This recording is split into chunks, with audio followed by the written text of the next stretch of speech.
എൻ്റെ പേര് അബ്ദുൽ മജീദാണ്. പത്തപ്പിരിയത്തു നിന്നാണ് ഞാൻ വരുന്നത്. അപ്പൊ എനിക്ക് ഇവിടെ ചോദിക്കാനുള്ളത്, റസൂലുള്ളാഹിന്റെ പേരിൽ കളവ് പറഞ്ഞാല് അള്ളാഹു ശിക്ഷിക്കുമെന്ന് പറഞ്ഞു. ഇത് അമ്പലക്കടവ് ഉസ്താദ് റസൂലുള്ളാഹിന്റെ പേരിൽ കളവ് പറഞ്ഞു. എന്തേ പറഞ്ഞത്? ഖസറജിന്റെ കയ്യിൽ തിരുകേശമുണ്ട്, ഖസറജിന്റെ കയ്യില് തിരുകേശമുണ്ട് എന്ന് അമ്പലക്കടവ് ഉസ്താദ് പറഞ്ഞു, ഞങ്ങളെ പഠിപ്പിച്ചിട്ടുണ്ട്. അതുകൊണ്ട് ഈ കളവ് തിരുത്തി അത് കളവല്ലേ? അപ്പൊ ഞാൻ ഇവിടെ ഒന്നാമത് ഒരു ചോദ്യം ഉപചോദ്യം ആകരുത്. മർക്കസിലുള്ള തിരുകേശം അള്ളാന്റെ റസൂലിന്റെതാണ്, ബർക്കത്തെടുക്കാൻ പറ്റുമെന്ന് തെളിയിച്ചിട്ടേ മജീദ് പോവുള്ളൂ, സമ്മതം തരാണെങ്കിൽ. ഇത് ഞാൻ വെല്ലുവിളിയായിട്ടല്ല, സൗഹാർദ്ദപരമായിട്ട് നമ്മൾ സുന്നികളാണ്, അതുകൊണ്ട് ഈ വിവാദം ഇവിടെ അവസാനിക്കണം. ഞാൻ ഇൻഷാ അല്ലാഹ് എനിക്ക് ആയുസുണ്ടെങ്കിൽ നിങ്ങൾ സമയം തരാൻ നേരം പൊക്കോളം നിൽക്കാൻ തയ്യാറാണ്. മർക്കസിലെ തിരുകേശം ഇമാമിങ്ങളെ കിതാബ് വെച്ച് ബർക്കത്തെടുക്കാൻ പറ്റും തെളിയിച്ചിട്ടേ മജീദ് പോവുള്ളൂ. പക്ഷെ അതിന്റെ മുമ്പ് ഖസറജിന്റെ കയ്യിൽ തിരുകേശമുണ്ട് എന്ന് ആദ്യം അമ്പലക്കടവ് ഉസ്താദ് പറഞ്ഞു. ഈ അമ്പലക്കടവ് ഉസ്താദ് മാറ്റിയിട്ടുണ്ടോ? ഇല്ലേ?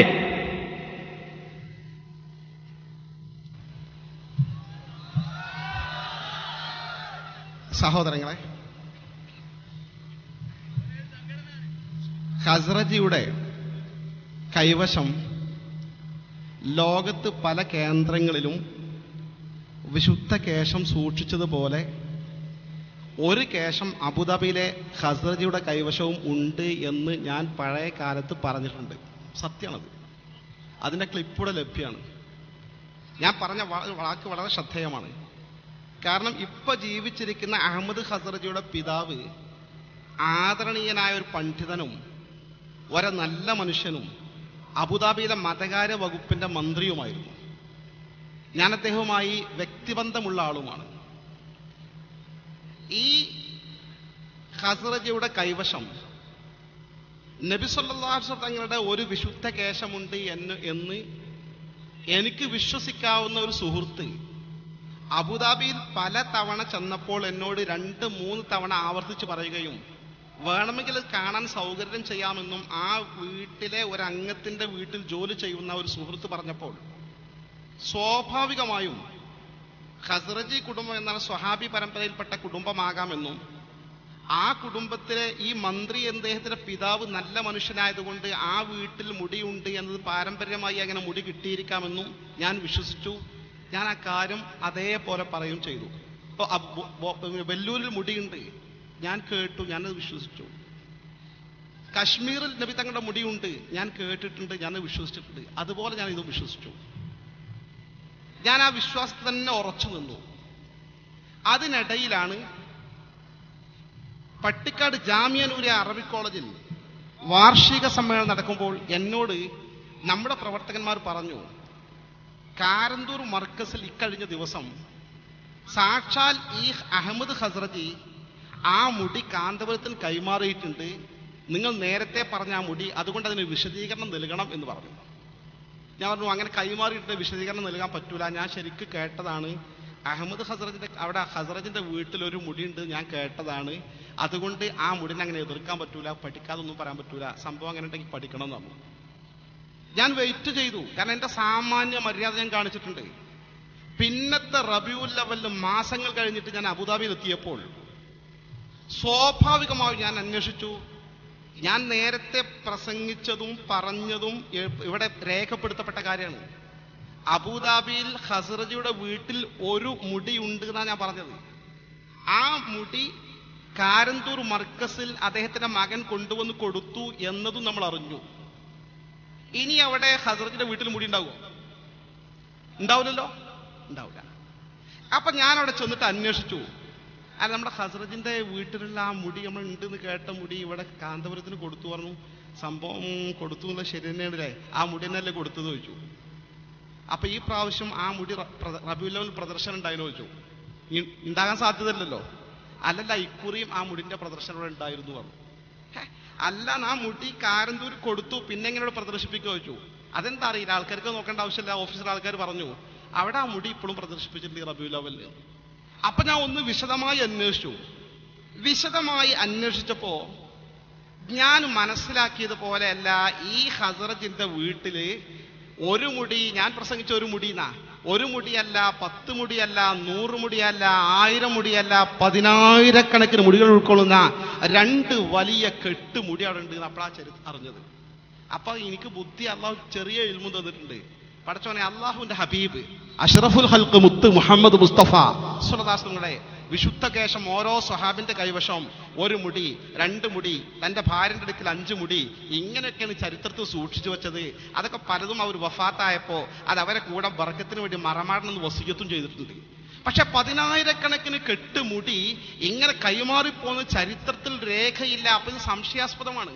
അപ്പൊ അതിനെക്കുറിച്ച് കൂടുതൽ പഠിച്ചപ്പോ ഇതൊക്കെ ഈ മകൻ അഹമ്മദ് ഖസറുകളുടെ വികൃതികളാണ്, പാരമ്പര്യമായി കിട്ടിയതല്ല, ഈ മുടിക്കെട്ടുകൾ മാത്രമല്ല തങ്ങളുടേതാണെന്ന് പറഞ്ഞ് പല സാധനങ്ങളും ഇയാൾ കൊണ്ടുവന്ന് സൂക്ഷിച്ചു വെച്ചിട്ടുണ്ട് എന്ന് മനസ്സിലാക്കി കാര്യങ്ങൾ പഠിച്ചപ്പോൾ ഇത് വ്യാജമാണെന്ന് ബോധ്യപ്പെട്ടപ്പോൾ ഒരു സത്യസന്ധനായ ഒരു മുസ്ലിമിന്റെ കടപ്പാടെന്ന നിലയിൽ ഞാൻ വസ്തുതാപരമായി കാര്യം ബോധ്യപ്പെട്ട ശേഷം പറഞ്ഞു, ഞാൻ നേരത്തെ ഖസറജിയുടെ കൈവശം 1 മുടിയുണ്ട് എന്ന് പറഞ്ഞത് ശരിയല്ല. 1 മുടിയല്ല അവിടെ ഉള്ളത്, 10,000-കണക്കിന് മുടികളുടെ 2 കെട്ടുകൾ അവിടെ ഉണ്ട് എന്നതാണ് ശരി. അങ്ങനെ 10,000-കണക്കിന് 2 മുടിക്കെട്ടുകൾ കൈമാറിപ്പോന്നതായി ചരിത്രത്തിൽ ഒരു കിതാബിലും ഒരു രേഖയിലും എവിടെയും കാണാത്തത് കൊണ്ട് അത് സ്വീകരിക്കാൻ പറ്റിയതല്ല എന്ന് തുറന്ന് ഞാൻ പറഞ്ഞിട്ടുണ്ട്. എന്നിട്ട് ഇനി ഈ പ്രശ്നത്തിന് വരെ അവ്യക്തത ഉണ്ടെങ്കിൽ ഞാൻ പരസ്യമായി പേരോടിന്റെ കോളേജിന്റെ മുന്നിൽ ചെന്ന് വെല്ലുവിളിച്ചതാ. പേരോട് ഈ കാര്യത്തിൽ സംശയം ഉണ്ടെങ്കിൽ ഒന്നുകൂടി തെളിയിക്കാം. ഇതാ ഞാൻ പറഞ്ഞ സംശയങ്ങൾ 1 മുടി എന്നാ ഞാൻ പറഞ്ഞിരുന്നത്. അവിടെ 2 മുടിക്കെട്ടുകളുണ്ട്, 10,000-കണക്കിന് മുടികളുടെ ശേഖരമുണ്ട്. അത് റസൂലുള്ളാഹി തങ്ങൾക്ക് അത്തരം മുടി കൈമാറിപ്പോന്നു ചരിത്രത്തിൽ രേഖയില്ലല്ലോ. പേരോട് പറഞ്ഞു ഇല്ല. ഞാൻ പറഞ്ഞു ഞാൻ കാണിച്ചു തരാം. ഇതാ അബുദാബിയിലേക്ക് വരികയാണെങ്കിൽ വിസ ഞാൻ ഫ്രീ തരാം, ടിക്കറ്റ് ഫ്രീ തരാം. അബുദാബിയിലേക്ക് ഫ്ലൈറ്റ് ഇവിടുന്ന് പോകുന്നതിന് യാതൊരു തടസ്സമല്ല. അവിടെ വരികയാണെങ്കിൽ ഇതാ 2 മുടിക്കെട്ടുകൾ ഞാൻ അവിടെ കാണിച്ചു തരാം, തെളിയിച്ചു തരാമെന്ന് പരസ്യമായി വിളിച്ചുകൊണ്ട് ഞാൻ പറഞ്ഞു. പക്ഷെ ഒരു കാര്യമുണ്ട്, നിങ്ങളെ വിശ്വസിക്കണമെങ്കിൽ മധ്യസ്ഥന്മാർ വേണം. പോയിട്ട് എന്തെങ്കിലും പിന്നെ ഞഞ്ഞമിഞ്ഞ പറയാൻ പറ്റൂല. അതുകൊണ്ട് മധ്യസ്ഥന്മാരെ നിങ്ങൾ ഇഷ്ടമുള്ള ആൾക്കാരെ പറഞ്ഞോ, ആ മധ്യസ്ഥന്മാർ മുഖേന അവിടെ പോകാനും തെളിയിക്കാനും എല്ലാ ചെലവുകളും ഞാൻ വഹിക്കാനും തയ്യാറാണെന്ന് പറഞ്ഞിട്ട് ഈ സാക്ഷാൽ പേരോട് അബ്ദുറഹ്മാൻ സഖാഫി എന്താ ചെയ്ത് റെഡി, ഞാൻ പോകാൻ റെഡിയാണ്. എനിക്ക് മധ്യസ്ഥനായി PK കുഞ്ഞാലിക്കുട്ടി സാഹിബിനെയും പറ്റും, പാണക്കാട് സയ്യിദ് മുനവ്വർ ശിഹാബ് തങ്ങളെയും പറ്റും. അവർ 2-ൽ-ഒരാളെ മധ്യസ്ഥനാക്കിക്കൊണ്ട് തീരുമാനം ഉണ്ടാക്കി നമുക്ക് പോകാന്ന് പറഞ്ഞു. എന്നിട്ടോ പാണക്കാട് സയ്യിദ് മുനവ്വർ ശിഹാബ് തങ്ങൾ ഫോൺ പോലും ചെയ്തിട്ടില്ല. എന്നിട്ടല്ലേ മധ്യസ്ഥനാക്കൽ. PK കുഞ്ഞാലിക്കുട്ടി സാഹിബ് എന്ന് ഞാൻ ചോദിച്ചു, മന്ത്രിസഭ ഉണ്ടാക്കുന്ന തിരക്കിൽ അവിടെ UDF-ന്റെ പുതിയ ഇന്നോട് വിളിച്ചിട്ടില്ല, ഞാൻ ആ സംഭവം അറിഞ്ഞിട്ടില്ല, എന്താ പ്രശ്നം എന്ന് ചോദിച്ചു. എന്നെ വിളിച്ചിട്ടില്ലായിരുന്നു. അവർ മധ്യസ്ഥരായ 2-ൽ ഒരാളെപ്പോലും അറിയിക്കാതെ പോകുന്ന വിഷയത്തിന് തീരുമാനമുണ്ടാക്കാതെ ഏകപക്ഷീയമായി ആൾ അബുദാബിയിൽ പോയി ഞാനിതാ അവിടെ എത്തിയിട്ടുണ്ട്, അമ്പലക്കടവിനെ കാത്തിരിക്കാണ് ബൈലക്സ് ക്ലാസ് റൂമിൽ പറഞ്ഞു എന്നല്ലാതെ ഒരു മധ്യസ്ഥനെയും സമീപിച്ചുകൊണ്ട് തീരുമാനമുണ്ടാക്കി ഇത് പരിശോധിക്കാൻ പോകാൻ പേരോട് അബ്ദുറഹ്മാൻ സഖാഫി തയ്യാറായിട്ടില്ല. ഞാൻ ഇന്നും പറയുന്നു, പേരോട് അബ്ദുറഹ്മാൻ സഖാഫി ഇനിയെങ്കിലും തയ്യാറുണ്ടെങ്കിൽ ഇതേ 2 മധ്യസ്ഥന്മാരിൽ ഒരു മധ്യസ്ഥനെ വെച്ചുകൊണ്ട് അബുദാബിയിലേക്കുള്ള ടിക്കറ്റും വിസയും പേരോട് സൗജന്യമായി നൽകിക്കൊണ്ട് ആ 2 കെട്ടുമുടികൾ കാണിച്ചു കൊടുക്കാൻ റെഡിയാണ്. ഇതാണ് വസ്തുത. കണ്ട കാര്യം ഞാൻ പറഞ്ഞു. അതിന്റെ നിജസ്ഥിതി ബോധ്യപ്പെട്ടപ്പോൾ 1 മുടിയല്ല മുടിക്കെട്ടുകളാണെന്ന് കണ്ടപ്പോൾ അതിന്റെ ചരിത്രപരമായ വസ്തുതകൾക്ക് നിരക്കുന്നില്ല ബോധ്യപ്പെട്ടപ്പോൾ അത് വിശദീകരിച്ചു. ഒരു മുസ്ലിമിന്റെ ബാധ്യത, ഇതിനപ്പുറം ഞാൻ ഒന്നും ചെയ്തിട്ടില്ല. ഇവിടെ അവസരം നിഷേധിക്കരുതെന്ന് ആമുഖമായി പറയാണ്. കളവ് ഒന്നും കൂടിയും ഫൈസി പറഞ്ഞു. ഇവിടെ പിടികൂടാണ് ഞാൻ. ഇവിടെ 1 മുടി എന്ന് നിങ്ങൾ പറഞ്ഞു, തെളിയിക്കണം. ഇവിടെ പേരോടിന്റെ അടുത്തല്ല തെളിയിക്കണം, ഇവിടുന്ന് ഇപ്പൊ തെളിയിക്കണം. നിങ്ങൾ മർക്കസിലെ ഖസറജി വന്നപ്പോഴാണ് നിങ്ങൾക്ക് മോശമായത്. ഇതിന് ചോദ്യം 2. ഇനി ബാക്കിയാത്ത് നിങ്ങൾ നിഷേധിക്കോ വെല്ലുവിളിച്ചെന്ന് ചോദ്യം 1 പറഞ്ഞിട്ട് മറുപടി പറഞ്ഞിട്ട് ചോദ്യമുണ്ട്. ഇദ്ദേഹം ചോദിച്ചത് ഞാൻ അബുദാബി ഹസ്രജിന്റെ അടുക്കൽ 1 മുടി ഉണ്ട് എന്ന് പറഞ്ഞിട്ടില്ല എന്നാ പറഞ്ഞത്. പറഞ്ഞിട്ടുണ്ട് എന്ന് ഇവിടെ തന്നെ തെളിയിക്കണം എന്നത്. ഇതാ ഇവിടെ നിന്ന് തന്നെ ഇൻഷാ അല്ലാഹ് തെളിയിക്കാൻ പോവുകയാണ്. കാത്തിരുന്ന് കണ്ടോ. ആ ക്ലിപ്പ് ശരിക്കും കേട്ടോ. ക്ലിപ്പ് കേട്ടാ മനസ്സിലാക്കും 1 മുടി എന്നാണോ ഞാൻ 10,000 മുടി എന്നാണോ പറഞ്ഞ് കൃത്യമായി കേൾക്കാൻ സാധിക്കും. ആ ക്ലിപ്പ് കേൾക്കാം. 1 സെക്കൻഡ്. ആ കാര്യം തെളിയിച്ചു കഴിഞ്ഞാൽ ഇതൊക്കെ തന്നെയുള്ള തെറ്റിദ്ധാരണകൾ. ഈ കാര്യം കൃത്യമായി ഇപ്പൊ തെളിയിച്ചു കഴിഞ്ഞാൽ ഈ പറയുന്ന കാന്തപുര ഗ്രൂപ്പിൽപ്പെട്ട 10 പേര് തന്നെ വളരെ ദൂരെ അവിടെ നിന്ന് ഓടിയെത്തിയ സുഹൃത്ത്, അതും എല്ലാ അവകാശവും ഞാൻ തെളിയിക്കാൻ തയ്യാറ്, റസൂലുള്ളാഹിന്റെ മുടി തെളിയിക്കാൻ തയ്യാറെന്ന് പറഞ്ഞ സുഹൃത്ത്, ഇത് തന്നെ തെളിഞ്ഞാൽ ഇപ്പൊ കാന്തപുര ഗ്രൂപ്പ് വിടുവോ? അള്ളാന്റെ റസൂലിന്റെ പേര് നിങ്ങൾ കളവ് പറഞ്ഞാൽ നിങ്ങൾക്ക് ലയനത്ത് ഇറങ്ങുന്നുള്ള ഉറപ്പുകളും പറയോ? അള്ളാന്റെ റസൂലിന്റെ പേരിൽ നിങ്ങൾ കളവ് പറഞ്ഞത് അത് നിങ്ങൾ ലയനത്ത് നിങ്ങളെ പേരിൽ ഇറങ്ങും ഉറപ്പിച്ചു പറയും. ഇവിടെ നേരത്തെ പറഞ്ഞ അള്ളാന്റെ റസൂലിന്റെ പേരിൽ കളവ് പറഞ്ഞ കവർന്ന് കത്തി മാന്തി കൊടുന്നിട്ട് കത്തിച്ചെന്ന് പറഞ്ഞേ. നിങ്ങൾ അള്ളാന്റെ പേരിൽ കളവ് പറഞ്ഞില്ലേ? റസൂലിന്റെ കുറെ പറയണ്ട, കാരണം എനിക്ക് മനസ്സിലായല്ലോ. അള്ളാന്റെ റസൂലിന്റെ മേല് കളവ് പറഞ്ഞാൽ ലാനത്തിറങ്ങുന്ന ഉറപ്പാണ്. അതാണ് ഞങ്ങൾ ഉസ്താദ് പ്രസംഗിച്ചത്. മൻ കദബ അലയ്യ മുതഅമ്മിദൻ ഫൽയതബവ്വ മഖഅദഹു മിനന്നാർ. അള്ളാഹുവിന്റെ ഹബീബിന്റെ പേരിൽ ബോധപൂർവം ഒരു കളവ് കെട്ടിച്ചമച്ച് പറഞ്ഞാൽ, മുതഅമ്മിദൻ മനഃപൂർവ്വം പറഞ്ഞാൽ നരകത്തിൽ അവന്റെ സീറ്റ് അവൻ റിസർവ് ചെയ്തു കഴിഞ്ഞുവെന്ന് അഷ്റഫുൽ ഖൽഖ് മുത്ത് മുഹമ്മദ് മുസ്തഫ കാന്തപുരം ഇത് കൃത്യമായി മനഃപൂർവ്വമാണ് കെട്ടിച്ചമച്ച് ഈ കളവ് പറയുന്നത് എന്ന് ഇതാ തെളിവുകളുടെ വെളിച്ചത്തിൽ പ്രകടമായല്ലോ. ഞാൻ പറഞ്ഞ സുഹൃത്തിന്റെ ധാരണയിൽ പറഞ്ഞു, ഞാൻ മനഃപൂർവ്വമല്ല പറഞ്ഞതെന്ന് മനസ്സിലായല്ലോ. രണ്ടാമത് ബോധ്യപ്പെട്ടപ്പോൾ തിരുത്തി. കാന്തപുരം അന്തസ്സുണ്ടെങ്കിൽ തിരുത്തിക്കൊണ്ട് നരകത്തെ തൊട്ട് കാത്തുരക്ഷിക്കട്ടെ. കാന്തപുരത്തെ ഞാൻ തിരുത്തിയിട്ടുണ്ട്, കാന്തപുരം തിരുത്തോ? തെളിവ് വീണ്ടും ചോദിക്കുന്നു. ഈ തെളിവ് ഞാൻ അവിടെ മർക്കിബിനെ ഹസ്രജിയുടെ അടുക്കൽ ഒരു മുടിയാണുള്ളത്, 10,000 മുടിയല്ല, ഒരു മുടിയാണുള്ളത് പറഞ്ഞ് തെളിയിച്ചാൽ കാന്തപുരം ഗ്രൂപ്പ് വിടോ എന്നാ ചോദ്യം. അങ്ങനെ ഒഴിഞ്ഞു മാറാൻ പറ്റില്ല, മറുപടി പറയണം. എന്താ മൈക്ക് വാങ്ങി? കാന്തപുരത്തിന് തിരുത്തേണ്ട ആവശ്യത വന്നിട്ടില്ല. അതല്ല ചോദ്യം. ചോദ്യം ഇതിന് മറുപടി തെളിയിച്ചു തന്നാൽ, പേരോളിന്റെ അവിടേക്കൊന്നും വെക്കുന്നില്ല, അവിടെ ഉള്ളത് ഒരു മുടിയാണ് എന്നാണ് ഞാൻ പ്രസംഗിച്ചതും തെളിയിച്ചു തന്നാൽ കാന്തപുരം ഗ്രൂപ്പ് വിടോന്നാ ചോദ്യം. ഒരു മിനിറ്റ് ഞാൻ പറയുന്നത് ഇത് മുഖാമുഖാണ്, നമ്മൾ സ്നേഹം, അതുകൊണ്ട് സദസ്സിൽ സംസാരിക്കും.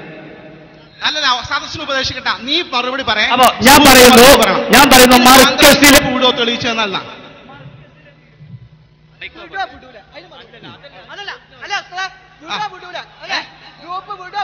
അല്ല, അതാണ് ചോദ്യം. അതായത് അല്ല, സിമ്പിൾ ചോദ്യമാണ്. ഇപ്പോ മൈക്ക് കൊടുക്കാനായിട്ടില്ല, ഞാൻ പറഞ്ഞുതരാം. ചോദ്യം സിമ്പിളാണ്. കാന്തപുരത്തിന്റെ കാര്യം അവിടെ നിൽക്കട്ടെ. കാന്തപുരം നമ്മുടെ മുന്നിലിപ്പല്ല, മൂപ്പരും വള്ളിയും തമ്മിൽ വേറെ ആയിട്ടാണ്, മൂപ്പരെ വേറെ കാണാം. ഇപ്പൊ സുഹൃത്ത് അള്ളാനെ പേടി റസൂലുള്ളാനെ പേടിയുള്ള ആളവിടെ പറഞ്ഞല്ലോ. ഈ സുഹൃത്ത് ഇപ്പൊ ഇതുവരെ മനസ്സിലാക്കി വെച്ചത് ഞാൻ അവിടെ ഒരു മുടി ഉണ്ട് എന്നല്ല പറഞ്ഞിരിക്കുന്നത്, 10,000 മുടികളെ 2 കെട്ടുകളുണ്ട് ഞാൻ പറഞ്ഞ സുഹൃത്ത് ധരിച്ചു വെച്ചിട്ടുള്ളത്.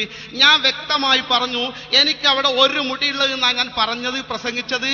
അത് തെളിയിച്ച് തരികയാണെങ്കിൽ സുഹൃത്ത് പറഞ്ഞു തെളിയിക്കാൻ കഴിയില്ല. ഇതാ ഇവിടെ തെളിയിച്ച് തരികയാണെങ്കിൽ സുഹൃത്ത് കാന്തപുരത്തിന്റെ കാര്യം പറയണ്ട, ലോകത്തിന്റെ കാര്യം പറയണ്ട, അവിടുത്തെ യൂണിറ്റിന്റെ കാര്യം പറയണ്ട, സുഹൃത്ത് പത്തപ്പിരിയത്താരനാണ് തന്നു. പത്തപ്പിരിയത്ത് ജീവിക്കുന്ന SSFന്റെ പ്രവർത്തകനായ സുഹൃത്ത് കാന്തപുര ഗ്രൂപ്പ് വിടുവോന്നാ ചോദ്യം. അതിന് മറുപടി yes or no പറയാം. ഞാൻ ഗ്രൂപ്പ് വിടൂല. കാരണം എന്തുകൊണ്ട്? അവിടെ നീ ഗ്രൂപ്പ് വിടൂല, കളവാണ്. നീ ധരിച്ച് പറഞ്ഞത് കളവാണ് തെളിഞ്ഞാലും ഗ്രൂപ്പ് വിടൂല അല്ലേ? എന്നാ ഗ്രൂപ്പ് ഇടൂലെങ്കിൽ തെളിയിച്ചു കൊടുക്കാം. നമുക്ക് ഗ്രൂപ്പ് ഇടാൻ പോട്ടെ, അടുത്ത ചോദ്യം കൊടുക്കാം, തെളിയിച്ചു കൊടുക്കാം. ഇൻഷാ അല്ലാഹ് ശരിക്കും ശ്രദ്ധിച്ചു കേട്ടോളൂ, സദസ്സ് കേട്ടോളൂ, കേൾക്കട്ടെ.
കേട്ടില്ലേ? ഒരു ഭാഗം മാത്രം ഒന്നുകൂടി എന്താ മൈക്കിന് പ്രശ്നം ഉണ്ടല്ല? ഓക്കെ, ആ ഭാഗം മാത്രം ഒന്നുകൂടി റീപ്ലേ ചെയ്യാം.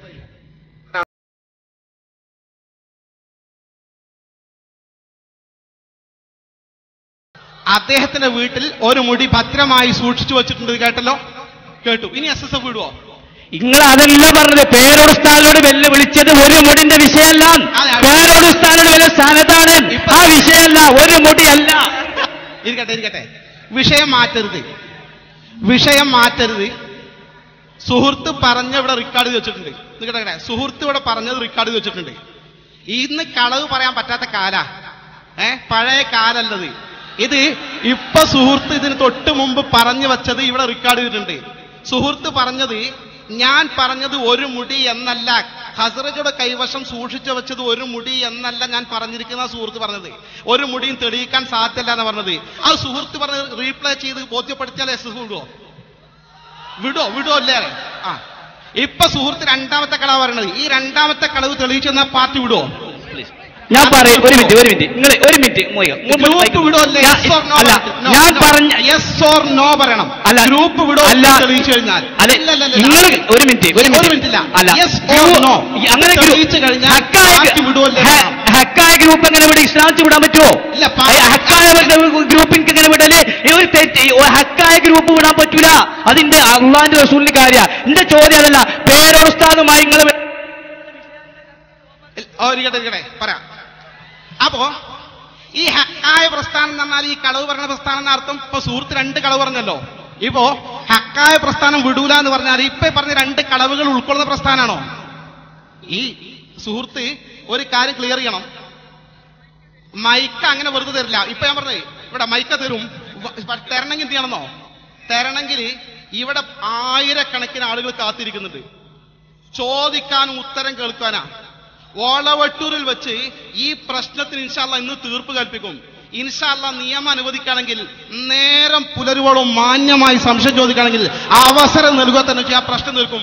വേണമെങ്കിൽ ടെലിഫോൺ ചെയ്തോ, കാന്തപുരത്തിനെ വരുത്തിക്കോ, വേണമെങ്കിൽ പേരോടിനെ വരുത്തിക്കോ, വേണമെങ്കിൽ വേണ്ടപ്പെട്ട കക്ഷികളെ വരുത്തിക്കോ. എവിടെ നിങ്ങൾ സക്കാഫിമാർ ആരെ വരുത്തിയാലും ശരി. പക്ഷെ ഇപ്പൊ ഇവിടെ പറഞ്ഞ കാര്യത്തിൽ ഉറച്ചു നിൽക്കുക. സുഹൃത്ത് ഒന്നാമത് പറഞ്ഞത് ക്ലിയർ ആണ്, സംശയം ഉണ്ടെങ്കിൽ റീപ്ലൈ ചെയ്യും. സുഹൃത്ത് പറഞ്ഞത്, ഞാനും ഹസ്രജിന്റെ അടുക്കൽ ഒരു മുടി എന്ന് പറഞ്ഞിട്ടില്ല, പറഞ്ഞു എന്ന് തെളിയിക്കുകയാണെങ്കിൽ എന്തും ചെയ്യാ എന്ന് സുഹൃത്തോടെ പറഞ്ഞു തെളിയിക്കാൻ കഴിയാം, ഇവിടെ തന്നെ തെളിയിക്കണം എന്ന് പറഞ്ഞു. അത് ഇവിടെ തന്നെ തെളിയിച്ചു. ഇപ്പൊ സുഹൃത്ത് നിഷേധിക്കുകയാണ്, ഞാൻ അങ്ങനല്ല പറഞ്ഞത്. അങ്ങനെ തന്നെയാണ് പറഞ്ഞത് തെളിയിച്ചാൽ കാന്തപുരം ഗ്രൂപ്പ് വിടോ എന്നാ ചോദ്യം. അതിന് മറുപടി യെസ് ഓർ നോ പറയണം. വേറെ വർത്തനം പറഞ്ഞാൽ യെസ് ഓർ നോ പറയണം. അല്ല, എന്റെ ചോദ്യം അതല്ലായിരുന്നു. നോ. പേരോടും നിങ്ങളും ഒരു മുടി എന്ന വിഷയത്തിലല്ല ചർച്ച. പേരോടും നിങ്ങളും വെല്ലുവിളിച്ച ഒരു മുടിയല്ല. അപ്പോഴേ ആ ആവശ്യത്തിന് വിട്ടുകൊടുക്കണ്ട. അപ്പോ ഒരു കാര്യം ചെയ്യാം, ഒരൊറ്റ കാര്യം ചെയ്യാം. സുഹൃത്തെ, നിങ്ങൾ ചോദിച്ചത് ഹസ്രജിയുടെ അടുക്കലുള്ള ഒരു മുടിയാണ് എന്ന് ഞാൻ പറഞ്ഞിട്ടില്ല എന്നാണ് നിങ്ങൾ പറഞ്ഞത്. ഞാൻ പറയട്ടെ, കേൾക്ക്, ഒന്ന് മനസ്സ് ഉൾക്കൊള്ളണ്ടേ. ഹസ്രജിയുടെ അടുക്കൽ ഒരു മുടിയാണ് ഉള്ളത് എന്ന് ഞാൻ പറഞ്ഞിട്ടില്ല എന്നാ സുഹൃത്ത് പറഞ്ഞത്. അങ്ങനെ തന്നെ പറഞ്ഞത് എന്ന് തെളിയിച്ചു കഴിഞ്ഞാൽ, അതാണ് പഴയ ചരിത്രമൊക്കെ വിട്. അത് നമുക്ക് വേറെ ഇനി ഇഷ്ടംപോലെ ആൾക്കാർ ചോദിക്കാണ്ട്. ചോദിച്ചാൽ എല്ലാവർക്കും ചോദിക്കാം. ഇപ്പൊ ചെയ്യേണ്ട കാര്യം എല്ലാവർക്കും സുഹൃത്തും ചോദിക്കാം. ഇപ്പൊ ചെയ്യേണ്ട കാര്യം നമ്മൾ പറഞ്ഞത് ക്ലിയർ ചെയ്ത് പോകണമെങ്കിൽ ആൾക്കാർക്ക് ബോധ്യപ്പെടണം. ഈ ആയിരക്കണക്കിന് സാക്ഷികളാ. സുഹൃത്ത് പറഞ്ഞത്, ഞാൻ പ്രസംഗിച്ചതുപോലെ ഇവിടെ പറഞ്ഞതുപോലെയല്ല, കളവാണ് പറഞ്ഞത്. ഹസ്രജിന്റെ അടുക്കൽ ഒരു മുടി ഉണ്ട് എന്നാണ് ഞാൻ പ്രസംഗിച്ചത്. ഞാൻ പറഞ്ഞത് ശരിയല്ല, അങ്ങനല്ല പ്രസംഗിച്ചത് എന്നല്ലേ ഞാൻ ഈ സുഹൃത്ത് പറഞ്ഞത്. നിങ്ങൾ ചോദ്യം കേട്ടില്ലേ? അല്ലേ? അതെ. ഇനി സംശയം ഉണ്ടെങ്കിൽ സുഹൃത്തിന് രണ്ടാമത് പ്ലേ ചെയ്ത് കേൾപ്പിക്കട്ടെ. ഇല്ലല്ല, ചോദ്യത്തിന് യെസ് ഓർ നോ ഇല്ല, ഒരു മിനിറ്റ് വരാൻ പറ്റില്ല. അതിന് മറുപടി തരണം. ഇപ്പൊ പറഞ്ഞ് നിഷേധിച്ച കാര്യം രണ്ടാമത് കേൾപ്പിക്കട്ടെ. ഇല്ല, അപ്പൊ ഓക്കെ. അപ്പൊ ഞാൻ അടുത്ത ആൾക്ക് ചോദ്യം കൊടുക്കാം അല്ലെ? അടുത്ത ആൾക്ക് കൊടുക്കാം. കാരണം ഒരു കാര്യം ക്ലിയർ ചെയ്യാം. അദ്ദേഹം ആദ്യം ഒരു കളവ് പറഞ്ഞു. ആ കളവ് അദ്ദേഹം തെറ്റിദ്ധരിച്ചിരിക്കാൻ നമ്മൾ കുറ്റപ്പെടുത്താൻ പറ്റൂല. പക്ഷേ അതിന്റെ സത്യം നമ്മൾ ക്ലിയർ ചെയ്ത് കൊടുത്തു. അല്ല, ഞാൻ പറയട്ടെ, ഈ ജനങ്ങളൊക്കെ സാക്ഷിയിൽ ഇപ്പൊ റീപ്ലൈ ചെയ്യണം, പുറത്ത് നമുക്ക് റീപ്ലൈ ചെയ്യാം. അതിന്റെ സത്യം നമ്മൾ ബോധ്യപ്പെടുത്തി കൊടുക്കാൻ ഇവിടെ തന്നെ തയ്യാറാണെന്ന് പറഞ്ഞു. നമ്മൾ ഇവിടെ തന്നെ തയ്യാറ് തന്നു, ഇവിടെ ബോധ്യപ്പെടുത്തി കൊടുത്തു. അപ്പൊ മൂപ്പര് പറയാണ്, അതല്ല ഞാൻ ചോദിച്ചത്, വേറെ എനിക്കൊരു മിനിറ്റ് പറയാൻ അവസരം തരണം മൂപ്പര് പറയണത്. അത് തന്നെയാണ് നമ്മൾ റീപ്ലൈ ചെയ്തിട്ടേ പറ്റൂ. റീപ്ലൈ ചെയ്തിട്ട് യെസ് എന്ന് പറഞ്ഞാൽ മതി. അതിന് മൂപ്പര് തയ്യാറാകണില്ല. മൂപ്പര് ഒരു മിനിറ്റ് പറയാൻ സമയം തരണം പറയണത്. അതുകൊണ്ട് നമ്മളെല്ലാവരും ഇത് കേട്ടുകൊണ്ട് രണ്ടാമത് റീപ്ലൈ ചെയ്യേണ്ട ആവശ്യമുണ്ടോ? ഇല്ല.